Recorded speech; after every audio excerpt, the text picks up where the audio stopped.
All right. So, hey everyone. Welcome to the stream today. In this very strange week, I am going to do some sort of creative coding, some dynamic visuals inside of Animate. And just talk about, different ways of going about this and creating these things, right?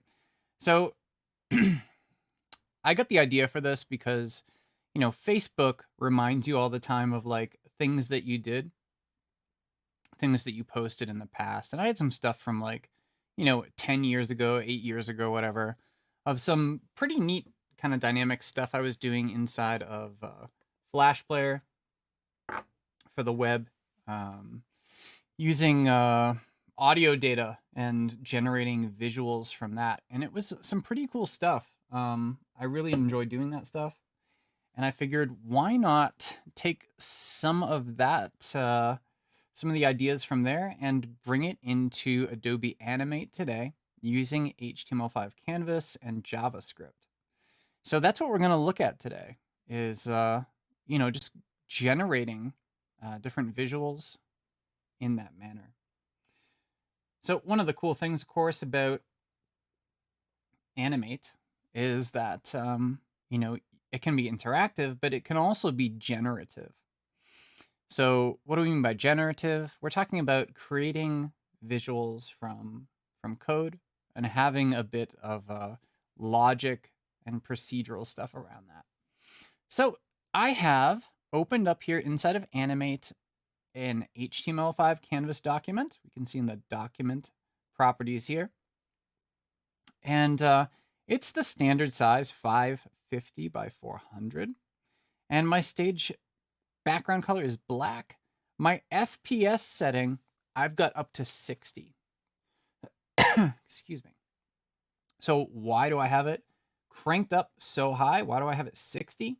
That's because we're going to be using the ticker in Create.js to actually generate visuals for us. So the first thing I'm going to do is create something to replicate as our visuals, right? And there's many different ways of doing this. I'm going to create two different layers here. The first one I'm going to call actions. That's going to hold all of our code. And then I'm going to add a new layer right below that and name this Scratch. So Scratch is basically a layer that I use to just create any visuals in a more UI friendly way. So using the tools inside of Animate to create the visuals. And what we do then is we store it inside of our library so that we can pull out different instances of these visuals and do different things with them. And I'm kind of thinking, maybe we can do a couple of weeks on this because this can get pretty deep. So this might be a part one. We'll see how it goes. Anyhow, the people who are on the stream right now, let me know like where you're from. If you've ever done anything like this inside of Animate or any other platforms. I mean, you can certainly just do stuff like this inside of HTML5 Canvas with JavaScript, just using, just a code editor like Visual Studio Code or Dreamweaver or anything like that. I like to use Animate though, because I really like Animate. And you can create a lot of the visuals inside of Animate with the tools. So let me know how it's going, everybody. And we'll get going here. All right. So I think, I don't know what I should draw. I'm going to draw just something. Let's just draw a circle to start out, because I want to start slow with this stuff. A lot of people haven't probably done things like this before. So I'm going to set up my tool here. This is my ellipse tool or my oval tool. And I'm going to create it with a fill of light blue. And maybe I'll make it this light blue. No stroke. And what we'll do is just create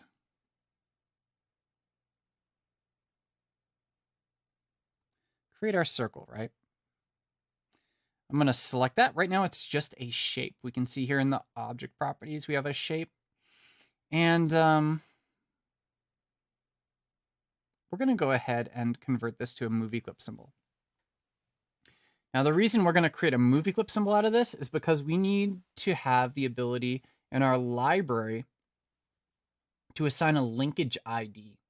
A linkage ID is very similar to an instance name that you would give to an instance on the stage of a symbol.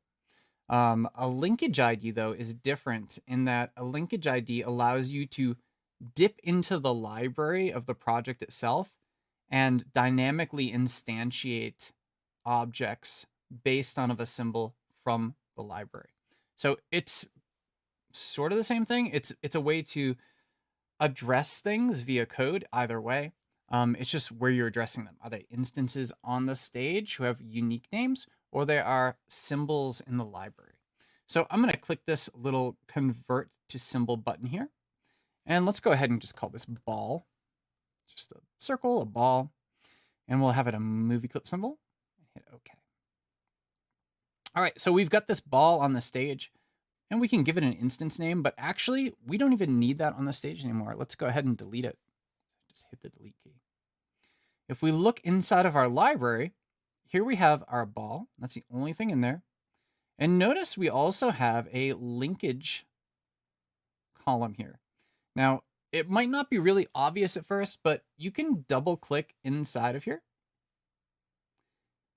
to provide a linkage identifier or a linkage ID. So my linkage ID, I'm going to call this ball. Just call it ball. It's fine. It can have the same name. It's no big deal. So the linkage ID is ball. So I can draw things from the library using this particular property of a movie clip symbol. Now that that's done, I can start getting into my code. So code is something that used to be my job. I used to do it all the time. It's not something that I really do very much anymore. But I still enjoy it from time to time. And actually, I was, another AEL and another Behance education streamer, Matthias, he got in touch with me about some stuff he was working on inside of Animate that required a little bit of code. And that actually kind of got my brain into code space again for a little bit. So, these things just sort of align nicely for streams like this. So I'm kind of excited about today's stream. I think it's going to be fun. And what we're going to do is in our actions panel, let's go ahead and our actions layer. We're going to choose window actions, or you can hit F9. And this brings up our actions panel. So with the actions panel open, we can start to write our code. So right now, what do we have? We got nothing. We can see we're in layer actions and frame 1. And then we have line 1 right here. So let's go ahead and start writing some stuff. So there's a couple of things that we need to kind of figure out right off the bat. One of those is the stage width and the stage height. Because we're going to be laying this stuff out dynamically, we need to know how big the stage is. So what I'm going to do is set a couple of variables. So using the var keyword, I'm going to have w for width, and that's going to equal stage.canvas, so the canvas element, dot width. We're going to have var h for height. Set that equal to, you can probably guess, stage.canvas.height. Right on. So we've got that taken care of. Now what we need to do is figure out a couple things. I need to create a ticker inside of, or using create.js rather, not really inside of create.js. So for that, I'm going to give it a name. So I'm going to go ahead and create a new variable there. And I'm going to call it t. And that's going to equal create.js dot ticker. So the ticker inside of create.js is sort of like a heartbeat So it's always running, right? And the way the ticker works inside of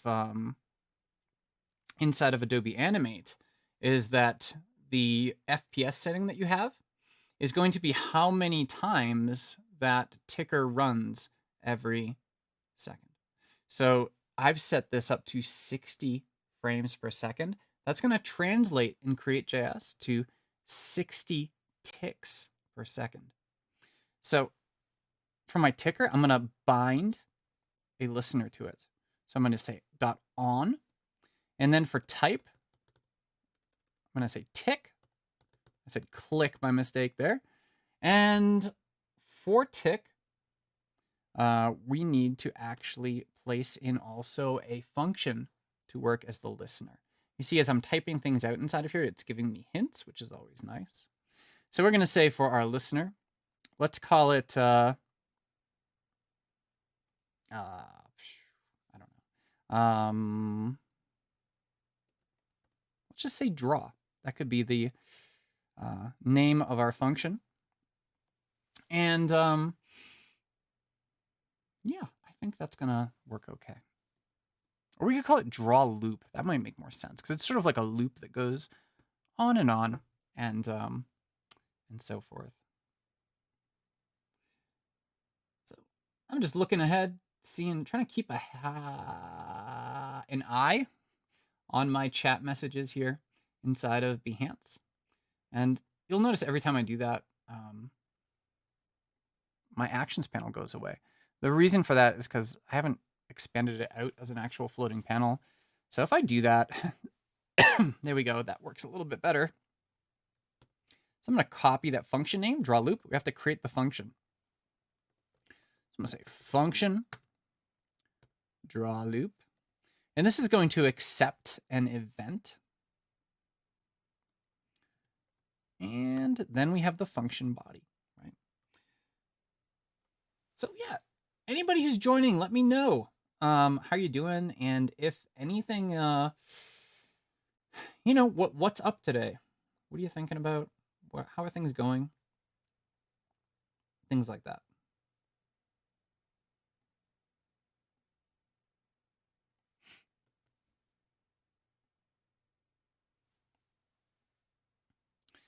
All right, so inside of draw loop, we're passing in that tick event in case we need it.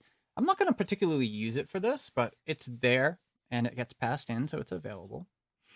And what I'm going to do is create a reference to an instance to bring out of the library. Now, if we look right here, our linkage identifier is ball. So I'm going to say var b equals, I'm going to say new lib, that's our library, dot ball. So this is going to pretty much instantiate our ball from the library. It's going to pull an instance of that movie clip symbol out and just sort of hold it in memory right now. So it hasn't been added to the stage at all yet. What we need to do first is set some parameters around it. So one of those things we're going to do is figure out its position X and position Y. So I'm going to say b.y. So this is the Y position from the top of the stage. That's going to be set equal to height. I've already defined height as h divided by 2. So that should center it on the screen in terms of this way, along the Y. So if I do b.x and set that equal to, I don't know. We're going to have to create actually another variable for this. So right now I'm going to say this variable is named x position. So x pause. So it's going to be x pause plus 1. All right, so let's create x pause. That's going to exist outside of the function. I'm going to say var x pause, and that's going to equal stage width. Actually, that's going to equal 0 because we want to start out on this side of the stage. What I basically want to do is draw out, have a dynamic drawing of the ball moving from here to there, and leaving this trail behind, right? So we're going to increment that X position by 1 each time. It's going to start halfway down the stage and at the left position of the stage. And each time we go through here, we're going to set it at X pause. And actually, I don't want X pause plus 1 there. At the very end, I want to set X position plus equals. So it's going to add 1 to itself each and every time. So to actually finish this off, we can always say stage.add child. And here I can pass in the reference to my instance. So is this going to work? I haven't done this stuff in so long. I don't know if it's going to work or not. But if it doesn't, we'll fix it. All right, let's go ahead and hit test movie. It's going to open it up. Oh, yeah. There we go. So that's what it looks like.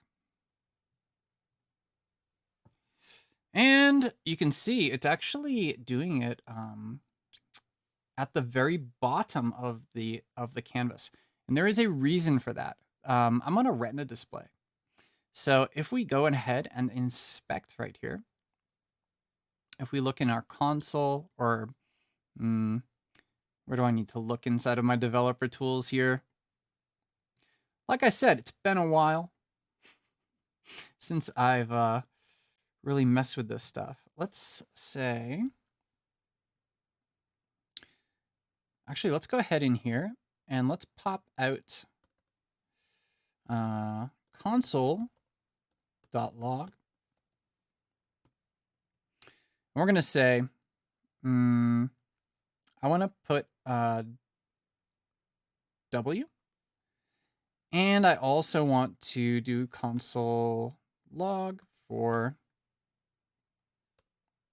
height. So let's concatenate these.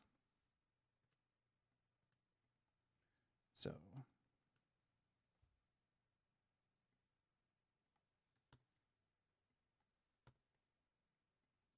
W and H. And then I also want to do console.log. And I want to pop out my stage.canvas. Let's try that. So when you use console.log, it's going to display that information in your console. So let's go ahead and test movie again. And one of the things that is interesting about test movie, I like to test movie, but I like to keep my doodad open here. So let's go ahead and refresh. All right. So we can see the width is 1100 and the height is 80, which is different from what we set our stage size to. And again, this is because we've actually gone ahead and we're rendering this on a Retina display. So it's basically doubling what we have here.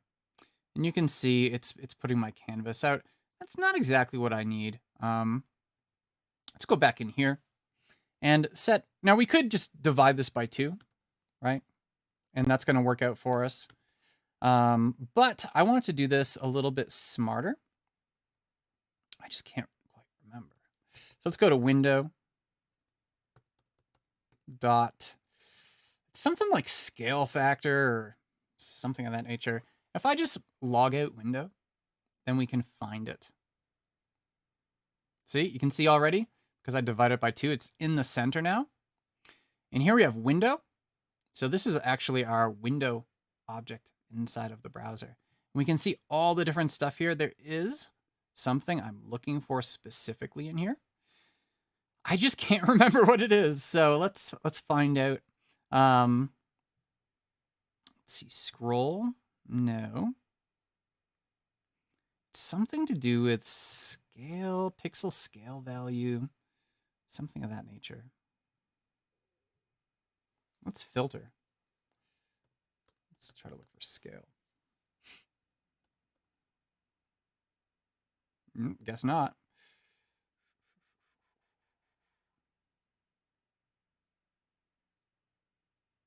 Yeah, we can look at the canvas object here too.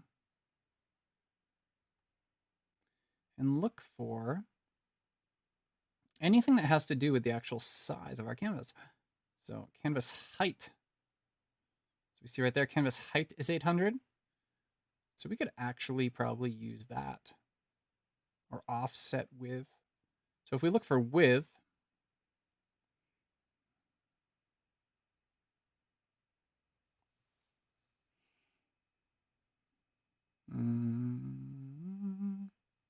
why can't I find width?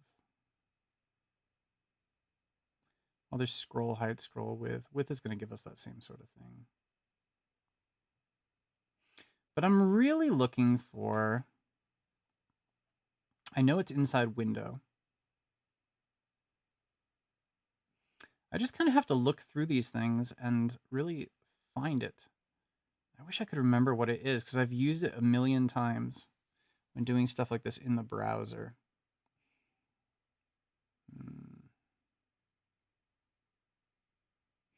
It basically gives us the amount of multiplication that the actual window is going for, that it's using to render the actual pixel size of our canvas element because we're on a retina display. But the thing that happens, of course, is you can't just say like, oh, I want it to be like, you know, this and that each time, because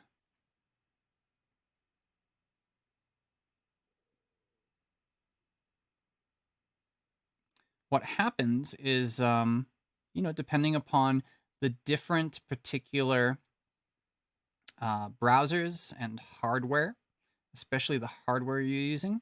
So I've got a Windows machine here too, right? And that Windows machine does not have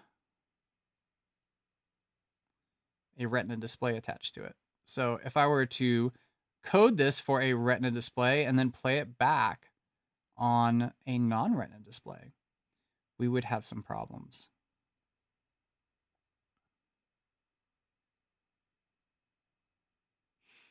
And in case you've never done any sort of coding before, probably half of your time is actually spent just trying to look for different things, right?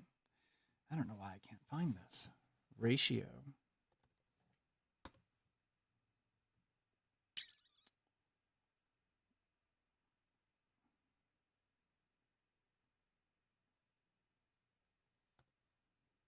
Oh, there it is right there. A device pixel ratio. And you can see that this is coming back as 2. So this is exactly what we need. Device pixel ratio. So let's pop back into Animate. And we're going to say window.device pixel ratio. Right on. And what we can do here is instead of dividing by 2, we divide it by the device pixel ratio. So what happens if the device pixel ratio is 1? Or what happens if it's 3? It's going to return that number and it's going to calculate correctly based upon that. Let's go ahead and play again. There we go. We see it's working just fine now. And if we refresh this one, there we go. There's our device pixel ratio of 2 because we're on a Retina display. And the width and height are both coming back correctly. Our content is drawing across the screen exactly how we would want it to. Perfect. All right. So there are many other things we can do with this, right? So we've got the basics set up now. So as soon as you get the basics set up, there's lots of things you can do to actually go through and modify those basics.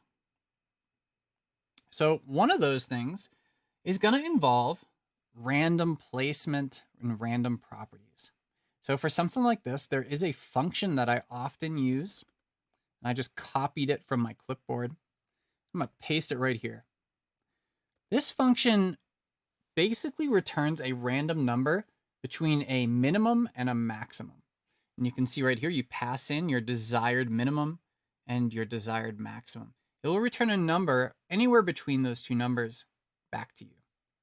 And we use a couple of things here. It returns math.floor, a random number, and this is multiplied by max minus min plus 1 in parentheses. And then this is added to minimum. So how we use this is we can see right here, here's our new lib ball. That's fine. We can keep it as it is. That's perfect for our needs. However, I actually maybe want to change the Y position of this. So let's go ahead and say, so we've got something between. Maybe we just want to have a random number for each iteration that goes between 0, which is the top of our stage, and the height of our stage. So let's see how this changes the drawing that we had here, how this generative content is modified.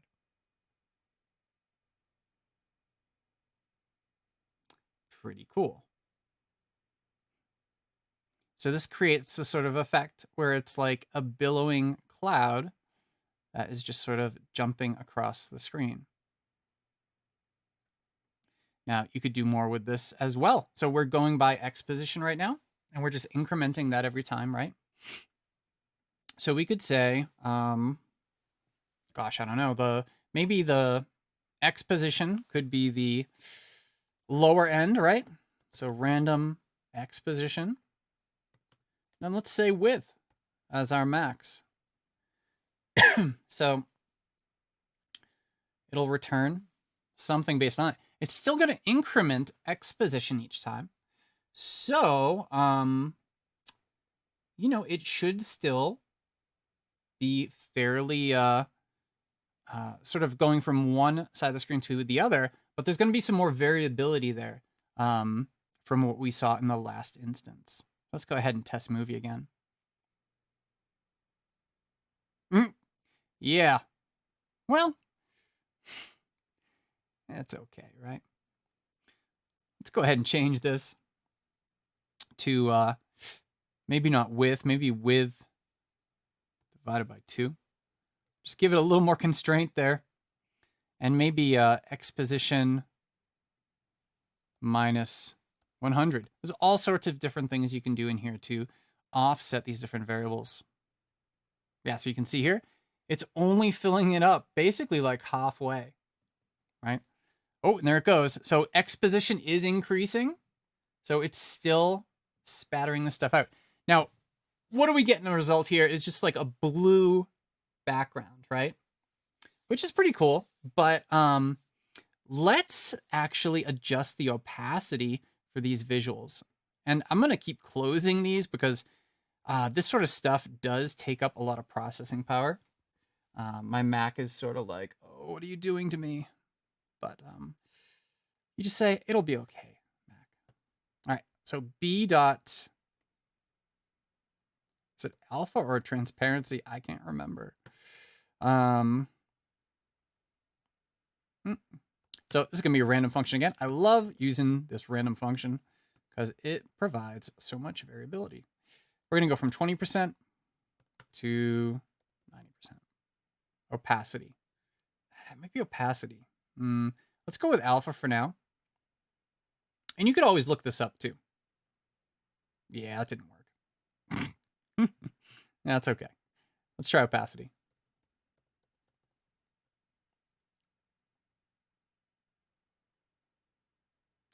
That didn't work either. All right, so here's the point, the time when you go ahead and look it up. So I'm gonna go to create.js.com. I think it's .com. Yeah, let's bring that over here. So here is the Create.js website, create.js.com. So anything you're doing inside of HTML5 Canvas in Adobe Animate is going to be using Create.js. So what we're going to do is go to docs, and let's go to easel.js docs. And I want to find a movie clip, because that's what we're using, is a movie clip symbol. And movie clip class, perfect. So here, the first thing we have is an index, but I want to look for properties. However, you can find the properties right here. Oh, so there is alpha. I wonder if it's a point. Oh yeah, so here we go. This is the problem. So 0 is fully transparent and 1 is fully opaque. And I'm putting in anything from 20 to 100, which of course is going to be fully opaque for everything. So I thought it was alpha. So we're going to do random number from 0.2 to 0.9.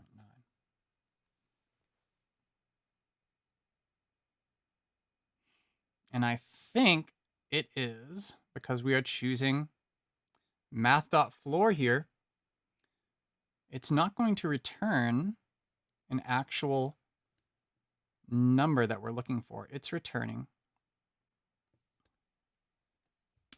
a, so math.floor, what it does is it takes the number and it goes to like the nearest lowest number kind of thing.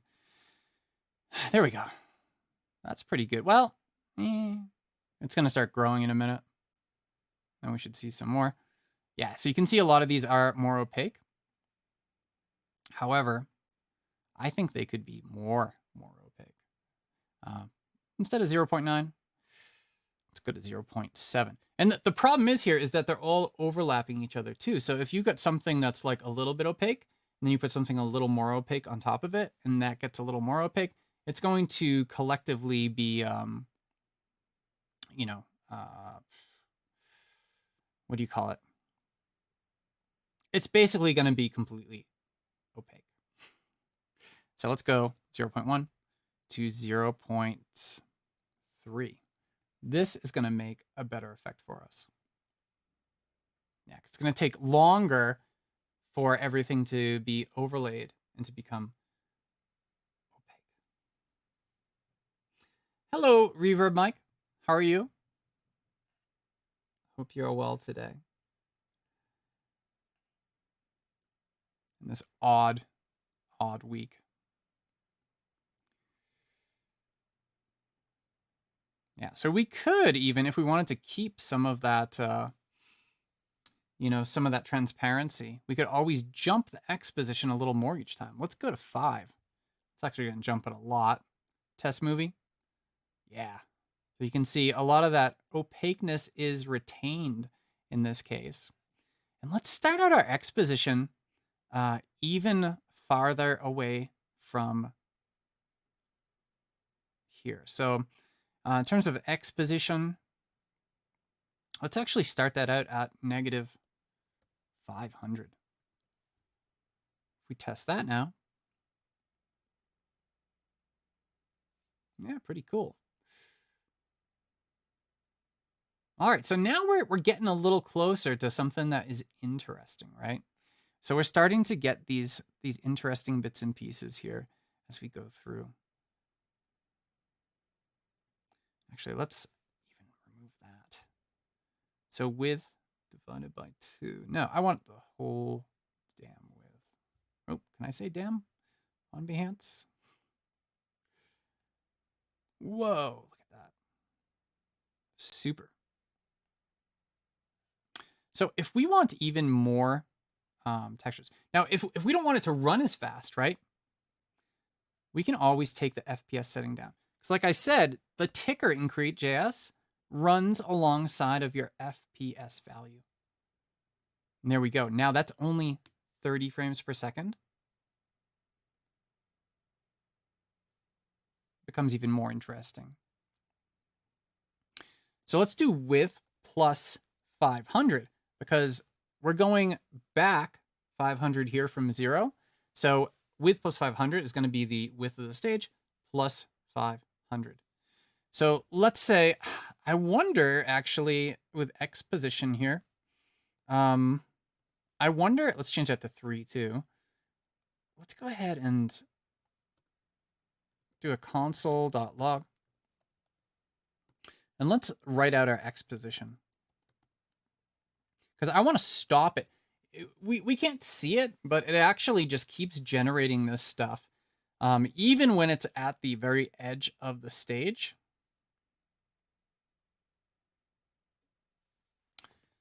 So let's go ahead and hit that again. Now that it's running, inspect. You can go to our console. All right, let's see. So I don't know, maybe when it hits like 300 or so, it's probably okay.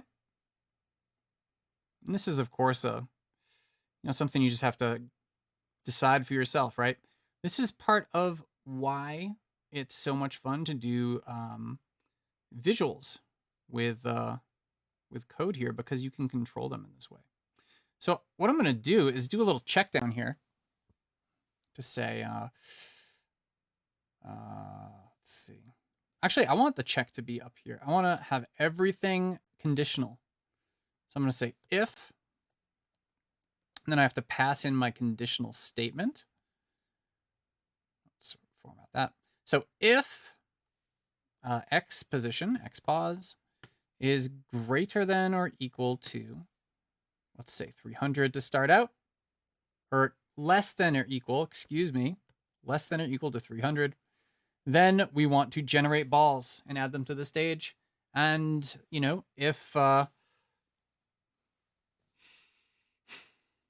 if we get there, let's change the scale too. So that's another thing that's easily done with our randomization function. So I got to remember if it's scale x, I get scale x. Or x scale. One of the bad things about drawing objects from your library like this is that, you don't get the nice code completion here, because it doesn't really know if it's a, what kind of object it is and what its properties are and things like that. So, you just have to, one of the great things you can do, of course, is always look at the docs. So like, for instance, I want to know, let's go back to index. For properties, scale x or x scale. Look at that, scale x. That's what it is. And scale y, of course. So got it right. That's always good. So we want it to remain a circle. I'm going to say scale y is equal to scale x. And here we're going to go from actually 0 to 1. See if we can get that going. Ooh, look at that. Sweet. And once we hit 300, this should stop. See, it's still, every time I do it, it's going to be a different pattern. You see? 300 is too many. It's too many. Let's go to 200.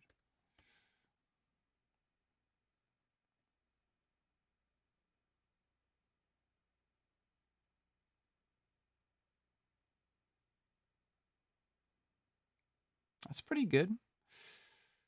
We could take it down a little more too.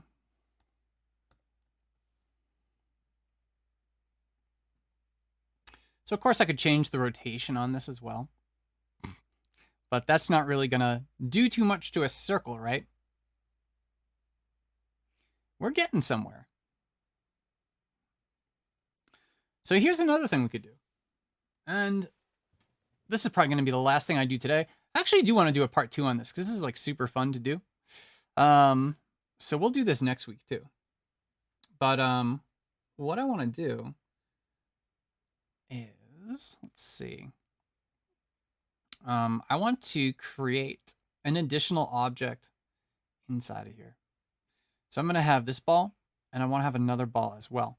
So we need to sort of randomize what we're going to draw out of here. So the first thing I need to do, let's collapse our actions panel, go back to our scratch area here. And there's my ball. Let's go ahead and create a star as well. Or, ooh, no. Let's do this. Let's do an oval primitive.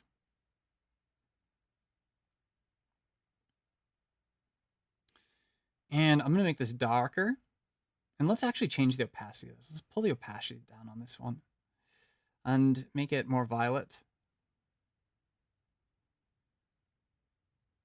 Yeah. And we're going to do an inner radius. That's going to be fun. So we're going to have ball and we're going to have ring. All right. So now that I got this fellow here with my selection tool, I'm again going to hit convert to symbol. And it's going to be movie clip symbol once again. And this time I'm going to call it ring. Okay. We can remove that from our scratch. We don't need that anymore. And in our library, there's our ring. Give it a linkage ID of whatever you want. I'm going to keep going with the same kind of convention that I have here. Just keep it at ring. And open up my little friend right here again. All right. So here is the point where we have to make that sort of decision. Like, do we pull out a ball or do we pull out a ring? So to do this, what I'm going to do is create up top here another variable.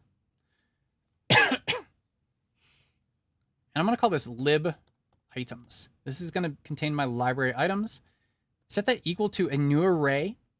And an array, if you've never encountered it, is a programmatic structure where you have basically a sort of like a row of like a series of values or a series of object references, kind of like little buckets, and you can like move stuff around in those buckets. They can contain different things, right? So in my array, I'm going to just have it make reference to lib. I don't know if this is going to work this way. I might have to do something a little different. Lib dot, no, this isn't going to work. Is that going to work?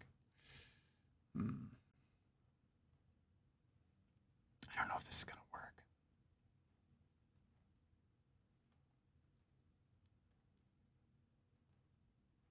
Well, there's only one way to find out, right? I wonder if I can make a reference like LB.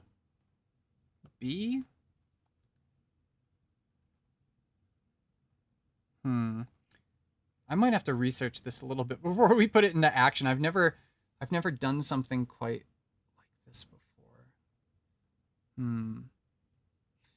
The problem is that, like, you know, some things you have to deal with as object references and sometimes strings, right? So, Reverb Mike, could you do the same thing with text? For example, a letter symbol from Dingbats.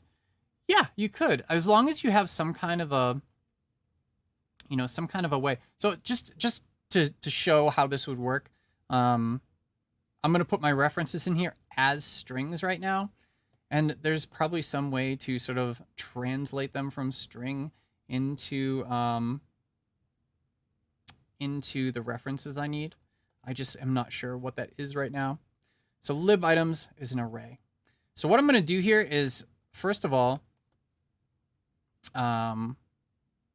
figure out where I want to bring this guy out. So what we need to do is say var equals, oh, actually, you know what we could do? Let's do this instead. There's probably a cleaner way to do it, but I think this will actually work in the meanwhile. So within here, I'm going to create two objects. So let's call them, see, it's called B right now, which now I'm like, oh, that's unfortunate. Let's do I equals, wait.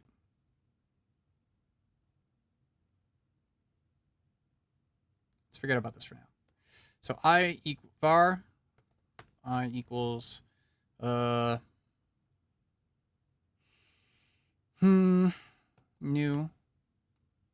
lib dot ball.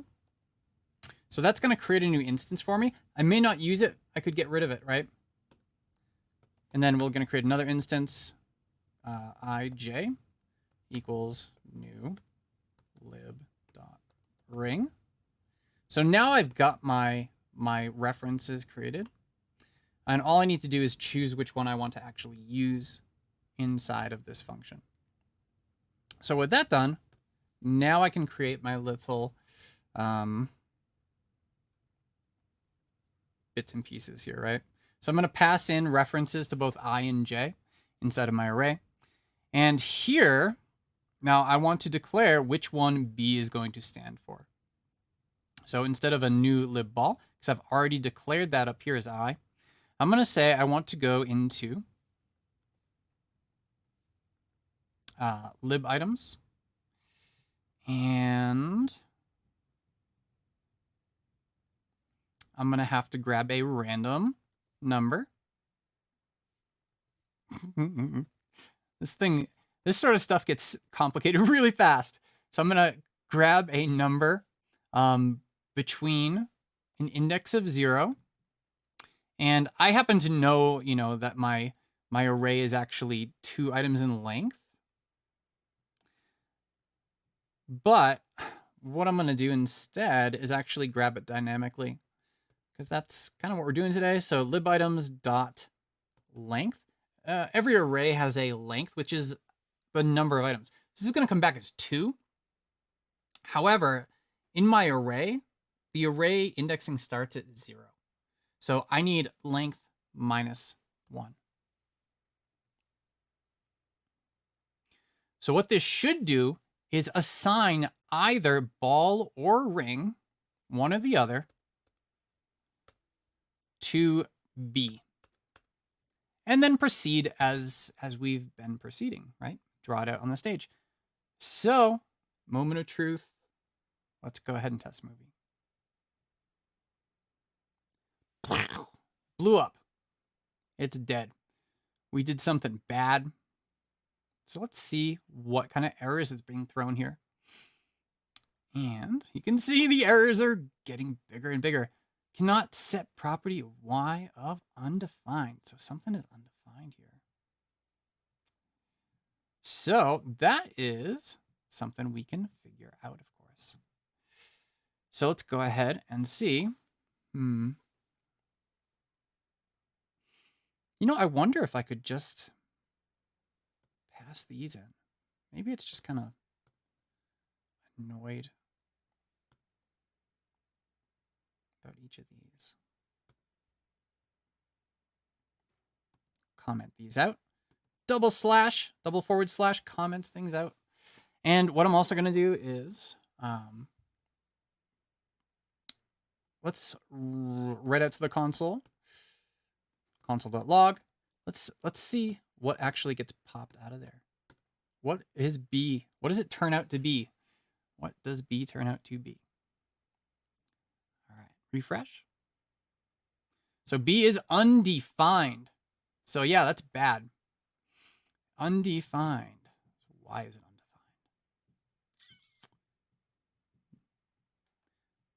undefined? This is undefined.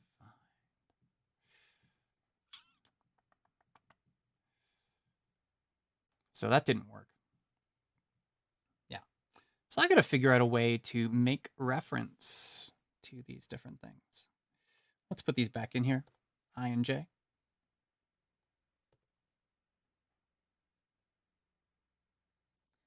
Lib items. I wonder what the random number coming back is. Maybe that's what the problem is.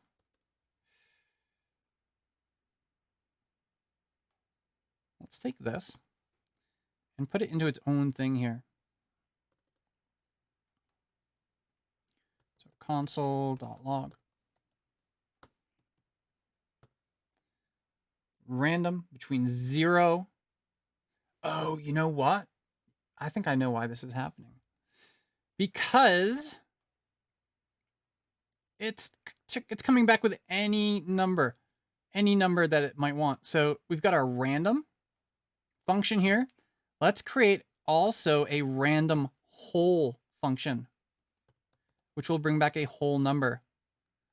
So for that, we'll add back in math.floor.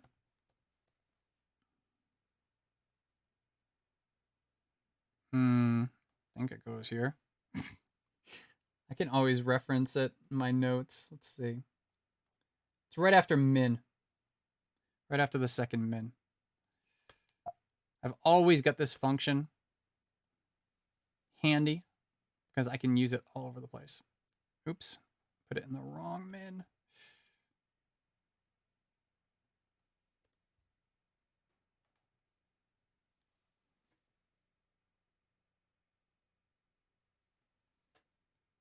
There we go. All right, so random whole should give us a whole number. So that should either give us 0 or 1 based on this. So random whole. So let's pop this guy back in. I'm pretty sure this is probably going to fix it. If it doesn't, though, I'm going to have to cut the stream. And we'll just continue next time because this is wonderful stuff. Ah, look at that. Woo! Very pretty. And of course, we can refresh this as much as we want. And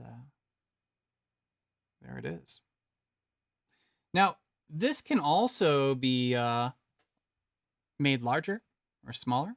So we could, and one of the nice things too, let's go ahead into our publish settings here for our document. Let's center the stage. Let's make it responsive by both, and let's scale it up to fill the visible area. Now, if we go ahead and test movie again, now it's nice and big.